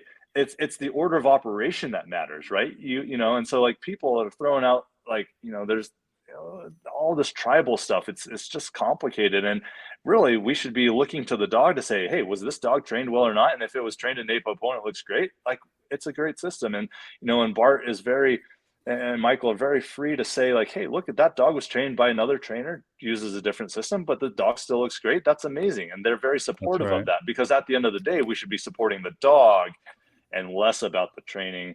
Even though I found that, like, for me, this is where, you know, this has provided me the most success in training the most number of dogs. You know, and I Amen. think we need to get away from like the infighting, because like the walls are closing in on us, and we're not focused on the walls, we're focused on each other. And it's like, that's like not here or there, you know. And it's Yep. like, guys, we need to work together to stop the walls from closing in on us, you know. Well, and work together as multiplicators too, right? Yeah. As people that we're trailblazing this new system, and you know, we have a pretty heavy load to carry, like, and it's something that we can do with integrity. And I think that we need to come together as a cohesive unit to cooperate and realize that the new silver school and the students that attend these schools are open to make their own decisions, and they're open to go to whoever they want to go to as the golden multiplicators. And Yeah. you know, it's something that we need to work on, because this is something that's new. But I think that we need to build camaraderie. And I think at the next November Gold School that we should all get together, maybe have dinner or something, or have a little meeting as gold multiplicators, and just kind of get to know each other on a little bit different level, where we can, I don't know, just kind of form some pretty tight bonds and know that we're in this all together, instead of as much as we get along so much more when we're cooperating, not competing. And I'm not saying that that's happening, but I think that that is just an important point to make, is that we should be, kind to each other and help each other out any way that we can. Yeah. And there's a lot of people that are going to be learning this and that want to learn, right? There's lots of opportunity, right? And there's no possibility that any one person can capitalize or even supply the demand for training. So I like, if you're holding a gold school, I'm like, hey, go, you got to do it. I mean, it's at this point, right? The urgency is about sharing the knowledge, right? Empowering the population with the skills that the system and the school offers, giving you the familiarity with the tools to promote proper, fair, humane use of tools so that it looks good. Because when people see a dog trained on an e-collar and they're happy, they're flying back to you and they're free, and I mean, that's what sells in dog training. The only thing that sells is seeing is believing, right? Like, it doesn't matter what letters are behind your name, right? It like when a client or a prospective customer sees that dog doing exactly what they want their dog to do, boom, that's the conversion point for those potential clients. And and then when they see their own dog doing something that they've never even seen, more, didn't even think more was so possible, right? Yeah, even more so. And like, people will go to great lengths to use like science and stuff. Like, people, there's this one crazy thing I heard, someone using Edward Thorndike, who was BF Skinner. Edward Thorndike and BF Skinner were together in a lot of their studies, and they're using a study that Thorndike used to arrive at a conclusion that punishment was not an effective tool in training or in influencing behavior. But I was so curious by that comment that I actually went and dug up that article, and it was a research study, but done by or a research experiment done by Edward Thorndike, and the conclusion that they came to, where they said punishment was not an effective tool for influencing behavior. It was a flawed experiment to begin with. I don't know if you're familiar with it, but tell me about what happened was they were presenting students or a sample population with their Spanish words or strange, vaguely ambiguous like terminology in the English language, and the goal was to try to use punishment, quote unquote punishment, to see if they can improve and make someone more effective in their selection of a synonym, right? So basically the use of punishment was, if someone arrived and if they made the right pairing of one word to its correct synonym, the experimenter would say right. So the word right. If they were incorrect in their selection of the synonym, what they did was they would say wrong, right? But wrong is not a punishment, because it has no consequence other than the implied meaning of being incorrect, right? And so the results of that study, the conclusion they came to was that punishment was ineffectual. But I've heard people throw that out there, and it's like, no, if you understand really the nature of the experiment, it was weak at best, because the consequences of being wrong, there were no consequences. It was just like, oh, okay. And I think if we get out there and we're promoting, consistent communication, the same terminology, right? Like, again, because I want to see our ability to continue to use tools to be able to continue to service dogs that have higher drive needs. I want to see that continue, right? And that's where my investment into the dog training world is I want to be able to see dogs continue to be trained, continue to be made safe, so that people can enjoy the dogs that they want to enjoy, and and have an idea of effective punishment, right? And I tell every client that punishment doesn't teach. Well, I mean, some aspects, I think that it might, because it does teach the dog. I mean, what especially not to do. What not to do, right? I'm not talking necessarily about positive punishment, but negative punishment, right? Where we take and put the dog up, right? Yeah. And or take something away. So we can talk. I learned pretty good about a hot stove, Yeah, that was Like a that's a positive learning punishment. experience, right? It's, That's right. you know, And not only that, um, but you were told don't touch that hot stove, yeah. right? And some people But it just have had to no walk meaning. up It and had no meaning to me until I actually until I crossed that line and was an idiot and touched the stove. right, and then you You remember know, that forever, right? And yeah, so, yeah, I don't know if I agree with that. Punishment doesn't teach, but that's how we. I mean, that's why we're here to discuss this stuff. And there's some things that, do you know what? I love it when I'm wrong. You know yeah, that because I know I've learned, right? And I love I I love it sometimes when I fail too, because and especially in business, because then one of my favorite sayings is fail harder yeah, because then it keeps you going, and it keeps us from circling back into a victim mindset of poor me or giving up.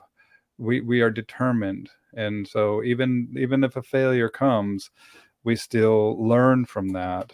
um, and and that's why I do what I do. And but sometimes we need to take a break and do what's important for us. And so, yeah, a big conversation, man. Now I got my brain thinking. And the other yeah. aspect of this is like Skinner and the environment and the aquarium, right? And like if we have a cat or a pigeon that's coming out and hitting levers.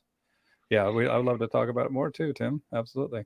And we have a pigeon hitting levers and whatnot, and we're learning through operant conditioning. But then we put a hawk up in the window or a hawk in the room, right? That aquarium has now become a totally different environment that's going to affect that bird's behavior. And so we have to look at predation. We have to look at preservation.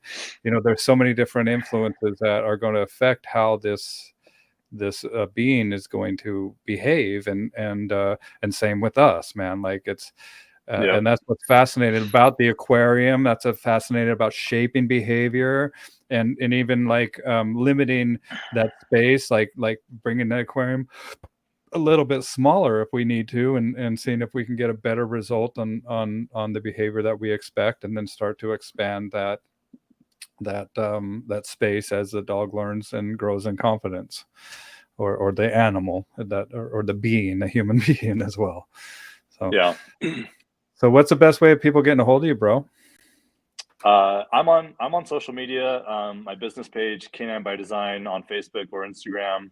My personal page also. You can also find my information to contact on the napopotraining.com website. I'm listed under the one of the GM or on the GM page. So So those are the easiest ways.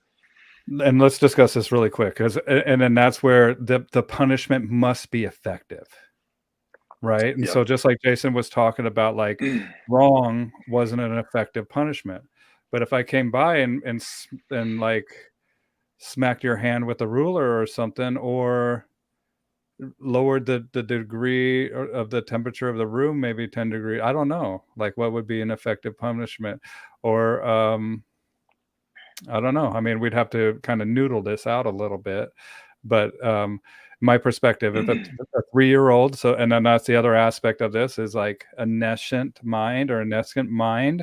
Like if the being that we're asking is capable of thorough understanding, like a 3-year-old compared to a 10-year-old or a 13-year-old, how would we go about punishing those? And would it be the same? So I'm going to read the question here. If I tell my 3-year-old to go clean his room and I've never shown him what that means, is it fair to punish when he doesn't do? In my opinion, No, no, it's no, not. it's not clear. I mean, punishment would only create more confusion and conflict at that moment, right? Which is why And clarity distrust. you have to work through the progression of the learning pyramids, right? Like learning in the learning phase, you Okay. have to create the clarity, because again, if you're punishing or if there's a correction that is not giving you a redirected outcome that you're looking for, either the punishment was not meaningful enough or the cue to perform Concept was behavior was not understood, right? So understood. there's either That's a right. lack of clarity or a lack of meaningful consequence, right? Those are the two things that are going to result from that situation. So there has to be clarity before, because again, Bart and Michael, they taught me this, and they teach this, and this is a silver school concept, but a correction in a language that the dog does not understand will always be perceived as aversive, right? So Mhm. again, if that clarity is not there, if that foundation and for whatever reason, if I'm communicating with a dog or even with a person, like if you walk up to someone on the street in Russia and you're like, hey, my car's on fire, where's the fire department? And that they're gonna think, if they don't understand English, they're like, why is this dude yelling at me? Like, why is he so mad at me? Like, and same thing for us. If someone spoke Russian to me and like, hey, I need to find the bathroom. Where's the bathroom? It would sound like extremely aggressive, probably, in Russian, right? So like we have to Right. be speaking clear language, and without that, right, that and without a meaningful consequence, right? That's where we run into issues. So yeah, you're right. Like a cue that's not understood can't be punished or can't be corrected, right? Unless you're looking for the aversive effect, right? Unless you're looking for that hand of God experience that's going to create the superstition around maybe the hot stove, right? Or don't jump on the counter, or and that's where the aversive, punishment comes into play. Is we want that superstition to be created about that one thing, right? Yep. Yeah, then a correction, because then a correction into the task that you're asking, right? Because then it's like the lower phase of that learning pyramid, right? The very bottom phase is like when we are stimming, and then we are releasing once the behavior is done. So it's basically that's the learning process of it. And then once the process has become learned and exhibited, and with the negative reinforcement, we can look at 600, 400, or 400 to 600 times, and it takes some time for this to really get learned. And once it's learned and displayed, then the correction can come after. And so then that would be kind of the punishment. But then so correction would be stop doing anything else and do this one task that I'm asking for you. And then the aversive is stop doing this one thing and do anything else, right? And so that's kind of the hand of God, don't chase cars, right? Or don't touch that stove or something like that. Like, and it's also, it's not going to be paired with you, and it's not going to be personal, where the aversive, we want to be the hand of God, where the correction we want to be coming from us too. We want them to know, hey, look, I asked this of you. You know what I'm asking. You've displayed that you know what I'm asking. And so now we're going to be correcting. And then that, with the NAPOPO system, the correction makes the dog do. It makes the dog, because the dog is tough enough and willing and knowledgeable, that it puts them back into the behavior. Does that make sense? Yes. But great questions. They're great stuff. And this was so much to dive into. right, and this is just where the wheels start turning, right? And then we have different kind of scenarios that we can discuss and get into. But I wish I had a board here that I can like put like lower phase of the triangle and start to talk about that. And then when it starts to become, when we do, the dog starts to correct, we correct that dog. But then there's also that time where the dog doesn't do, and we don't correct, because the dog is offering a different behavior that might be novel, that we want to encourage. And then that's where it becomes this art, right? It's an art and a science. And that's what we were talking about even at the Silver School with some people. And I was like, great questions, man, because then we get into the aspect of what if the dog is offering more, or even what if the dog is being adamant, like the house is on fire, and barking at you and letting you know, hey, look, there's a fire here, or there's something bad happening. You correct the dog for barking, the dog continues to bark, and then we go check shit out and we realize, oh crap, the house is on fire. Thank you, dog. Right? Good dog definition. That's the definition of a good dog. And so there are times, and that comes from knowing your dog, that comes from reading the dog's body language, that comes from trusting the animal and knowing that, this isn't all just like cut and dry. Like, we have to allow some room for maneuverability and for some nuances that to be considered here. So great stuff though, man. This is it. Correction is based pretty much, I'm going to say, negative reinforcement into behavior, positive punishment, positive punishment, stop that, and anything else. Yep. All right, man. Well, we've been talking now on 2 hours, dude. 1 minute less than 2 hours. So yeah, and we can still go on. And this is what I'm talking about, like about being the the workaholic. So, dude, you need to go be with your Yeah. family, and you guys check him out. I put up a link to Jason's website, and then once he launches his new gold school, we'll put that up in the new silver page and the Napopo. And welcome everybody to the Napopo family that I've just recently graduated. I will let Sophie know when I have my dates together, and I'm just waiting for a few things to happen here on my end, and it might not be till 2024, you guys. So just FYI, that's probably when I'm going to be doing my first class, but I want to fill it Worth up. the I want wait it to, for you. Yeah. yeah, it'll be worth the wait. But I want to have 10 people here, and I want to have dogs that we're going to be working with, not just your dogs, but I want to have dogs that we're going to be my clients' dogs here as well. And I'm also offering some audit spots too for gold multiplicators to attend my class as well. If you guys are interested in that, let me know. There's going to be a few spots that are available for you guys to come over. Jason, you're invited to come up and check that out anytime. And thanks, you guys. Check me out. That would be great. Yeah, dude, I can't wait to hang with you again in November. Yeah, it'll be fun to see you. Yeah, and everybody check me out on YouTube. Subscribe to my YouTube channel if you're not already subscribed, and my Patreon page. And let's say goodbye to everybody here, Jason, and I'll say goodbye to you in the studio, brother, okay? Yeah, it's been great. Appreciate it. Yeah, you bet. Thanks, guys, for joining us. See you next time.